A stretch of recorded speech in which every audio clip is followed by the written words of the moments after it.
you cannot treat unequals equally. A flip part but important composition of Article 14.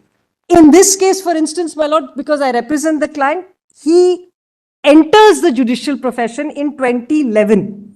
He enters the bar at 2008. If he stands excluded, and this is an example, I'm not belaboring his case, this is just an example.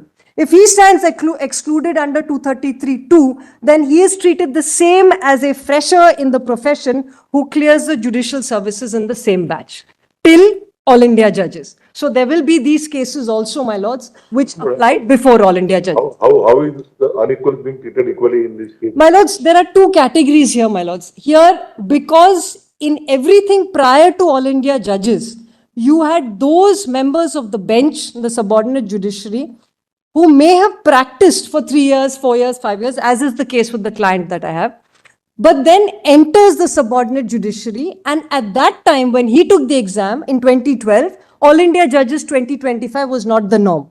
So his experience at the bar is being excluded, my lords. That's the only submission I have.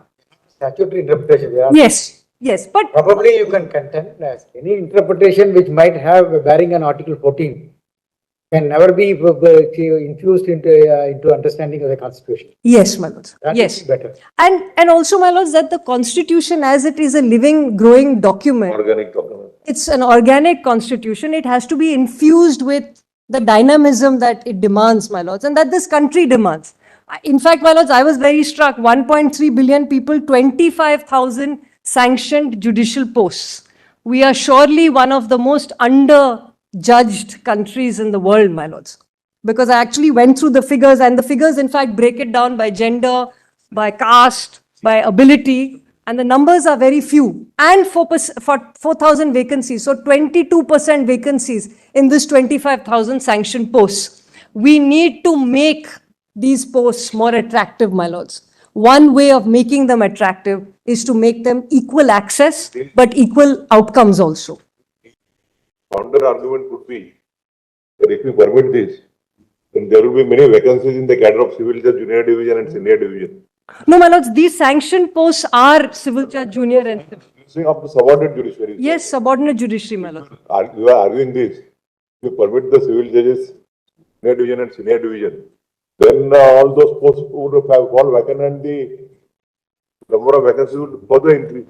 No, my lords, the civil judge junior division is 1,000 of these 25,000 posts, and civil judges 6,000. That once you permit civil judges to take the exam, Yes, people will join the judiciary, and you won't have these 4,000 vacancies, my lords. Recruitment process for filling of a civil judge junior division is comparatively easy than filling up the post of a district judge, where Yes. you require at most scrutiny here. Yes, but my lords, That's the reason why the Constitution consciously includes the Service Commission of the state yes. in consultation with the High Court there.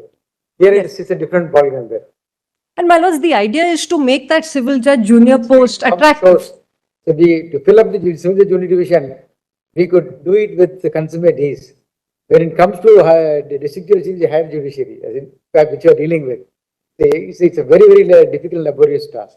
So, My lords, if you see the recruitment exams in a place like Delhi, because this is very interesting, many young lawyers take those judicial services exams.